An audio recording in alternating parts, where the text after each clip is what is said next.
하나님 아버지, 세상의 부와 쾌락에만 눈이 멀어 주변에 도움이 필요한 이웃의 아픔을 외면하지 않도록 깨우쳐 주시옵소서. 고난 가운데서도 주님의 음성을 듣고 순종하는 겸손한 마음을 허락해 주시어 저의 삶이 주님의 은혜와 자비를 드러내는 증거가 되게 하소서. 제 모든 무관심과 자만을 내려놓고 주님의 뜻 안에서 서로를 사랑하고 섬기는 참된 제자가 되게 하소서. 오늘도 말씀하옵소서. 듣겠습니다. 예수님의 이름으로 기도합니다. 아멘. 성경 말씀 누가복음 16장 19절부터 31절까지 말씀입니다.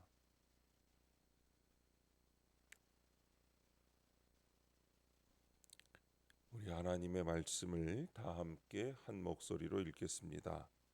한 부자가 있어 자색 옷과 고운 베옷을 입고 날마다 호화롭게 즐기더라.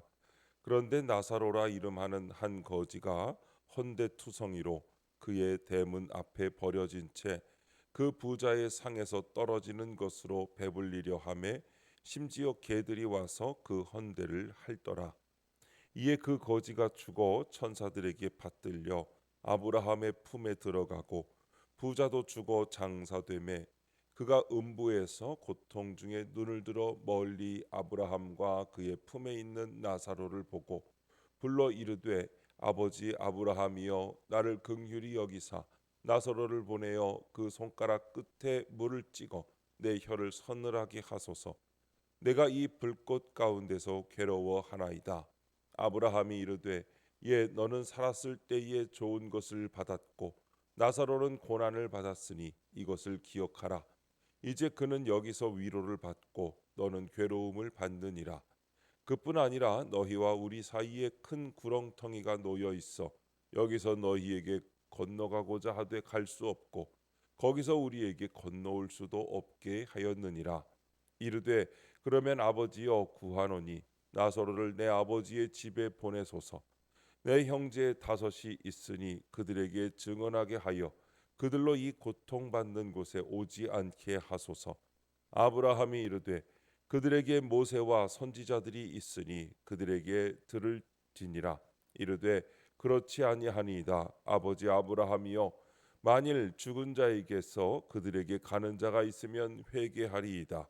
이르되 모세와 선지자들에게 듣지 아니하면 비록 죽은 자 가운데서 살아나는 자가 있을지라도 권함을 받지 아니하리라 하였다 하시니라.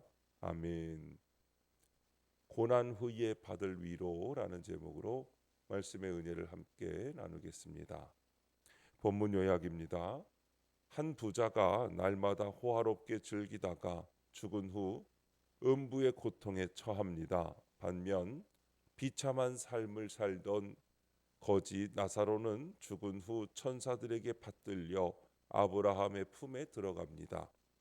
부자는 뒤늦게 자신의 다섯 형제에게 나사로를 보내 회개할 기회를 주도록 청하지만 모두 거절당합니다. 첫 번째, 부자와 거지 나사로 19절부터 21절입니다. 예수님이 부자와 거지 나사로의 비유를 말씀하십니다. 부자는 생전 부유한 삶을 살았습니다. 그러나 그는 그 부유함으로 세상에 선한 영향력을 끼치지는 못했습니다. 자기 집 대문 앞에 버려진 거지 나사로에게 눈길조차 주지 않을 정도로 이웃에게 무관심했습니다. 당시 바리새인들은 부가 자신들의 의로움을 입증한다고 착각했습니다. 물론 부유함이 반드시 나쁜 것은 아닙니다. 하지만 부유함만 자랑하는 나의 이기심은 천국행을 가로막는 악입니다. 적용 질문입니다. 물질의 복만 바라느라 하늘의 복을 놓치고 있지는 않습니까?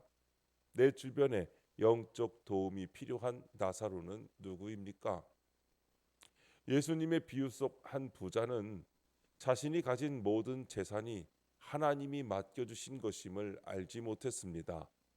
자신이 하나님의 청지기임을 모르니 재산들을 자기의 것으로 여기며 자신만을 위해 사용하며 호화롭게 즐깁니다. 그뿐 아니라 자신의 집 대문 앞에 버려진 음식을 주워 먹고 사는 거지 나사로는 자신과 달리 저주를 받았다고 생각합니다. 오히려 개들이 와서 나사로를 불쌍히 여기는데도 부자는 그에게 아무 관심도 갖지 않습니다. 그러나 가진 재물이 많은 부자는 하나님을 의지하지 않기에 영적으로 가난한 자입니다.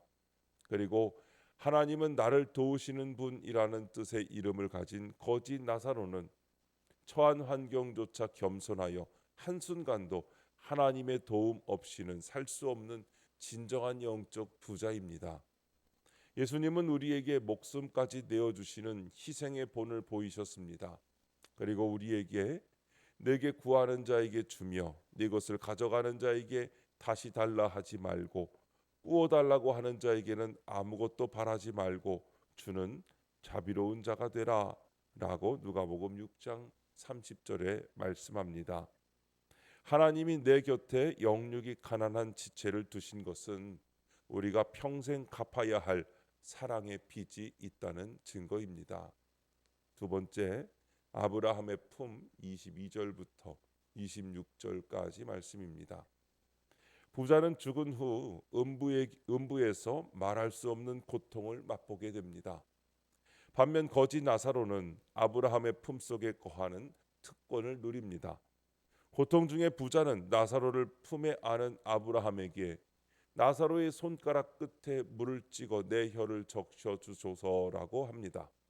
그러나 아브라함은 너는 이미 사는 동안 좋은 것을 누렸다며 그의 청을 거절합니다. 성도는 하나님이 주신 것을 내 쾌락을 위해 사용하려는 유혹을 이겨내야 합니다. 또한 남을 돕는 것에 더욱 힘써야 합니다. 적용 질문입니다. 이 땅에서 내가 바라는 좋은 것은 무엇입니까? 나에게 유익이 된 고난은 무엇입니까? 우리에게는 지금 살고 있는 이 땅에서의 삶이 전부가 아닙니다. 이 세상의 종말은 누구에게나 임하지만 종말 후에는 반드시 영원한 심판이 뒤따릅니다. 호화롭게 살던 부자도 남의 집 앞에서 부스러기나 주워 먹던 거지 나사로도 이 세상의 종말을 맞이합니다. 그리고 그 후 입으로만 아브라함을 아버지라고 부르는 부자가 아니라 믿음의 조상 아브라함의 믿음을 계승하여 하나님을 의지하며 살던 거지 나사로가 아브라함의 품, 곧 하나님 나라에 들어갑니다. 부자는 이 세상의 즐거움이 전부라고 생각하며 자신만을 위해 사느라 하나님 나라를 준비하지 못했고 그 삶을 후회하며 음부의 불꽃 가운데서 영원히 괴로워합니다. 그러나 고난 가운데에서 하나님 나라를 준비한 나사로는 천사들에게 받들려 위로를 받으며 영원한 안식을 누립니다. 말씀으로 자신의 삶을 해석하고 자기 죄를 회개하는 자가 가장 복된 자입니다. 세 번째, 회개의 기회 27절부터 31절입니다. 부자는 아브라함에게 나사로가 나를 도울 수 없다면 내 5 형제에게 그를 보내 이곳에 오지 않도록 경고해 주소서라고 부탁합니다. 하지만 아브라함은 그들이 모세와 선지자들의 경고를 듣지 않는다며 죽은 자가 다시 살아난다고 해도 듣지 않을 것이라고 합니다. 하나님의 말씀을 듣고 순종할 기회는 지금입니다. 주의 말씀을 믿고 회개할 기회를 얻는 자는 구원을 받습니다. 그러나 끝까지 내 생각대로 하나님 없는 삶을 살아간다면 죽음 후에 영벌을 맛보게 됩니다. 적용 질문입니다. 나는 말씀과 공동체의 말을 경청합니까? 여전히 내 생각과 방식만 고집하지는 않습니까? 하나님을 믿는 믿음은 하나님이 말씀을 통해 주시는 성령의 선물입니다. 하나님이 주신 구원의 말씀을 듣지 않는다면 죽은 자가 다시 살아나서 죽음 이후의 삶을 전해 주어도 그 말을 믿기 어렵습니다. 이미 하나님의 아들이신 예수님이 이 땅에 오셔서 많은 이적으로 하나님 나라를 가르쳐 주시고 십자가에서 돌아가신 후 부활하셨지만 사람들은 예수님을 믿고 영접하기보다는 오히려 거부하고 박해했습니다. 내 삶에 기적이 일어난다고 해서 믿음이 생기는 것은 아닙니다. 하나님의 말씀을 들어야 믿음이 생깁니다. 어떤 누구의 말일지라도 하나님의 말씀보다 권위 있는 말은 없습니다. 오직 하나님의 말씀을 들어야 비로소 회개하여 구원받게 됩니다. 구원받을 기회는 바로 지금입니다. 그 기회를 놓치지 않고 하나님의 말씀에 귀를 기울이며 오늘도 그 말씀에 순종하여 나의 도움이 필요한 이웃을 돌아보고 또한 내 삶을 통해 주님이 기뻐하시는 삶을 살아가는 저와 여러분이 되시기를 주님의 이름으로 축원합니다. 기도하겠습니다. 하나님 아버지, 이 세상에 눈이 멀어 말씀을 보지도 듣지도 못할 때가 많습니다. 세상의 좋은 것을 누리려 하기보다 구원의 좋은 것을 선택하게 하옵소서. 고난이 제게 유익이 됨을 알고 감사하게 하옵소서. 오늘도 내 생각과 방법을 내려놓고 말씀 따라 살게 하옵소서. 주님, 이 시간 주님께 기도하는 성도의 기도 가운데 함께하여 주셔서 주님의 세미한 음성을 들려주시고 그 귀한 손길로 인도하여 주옵소서. 우리 주 예수님의 이름으로 기도드립니다. 아멘.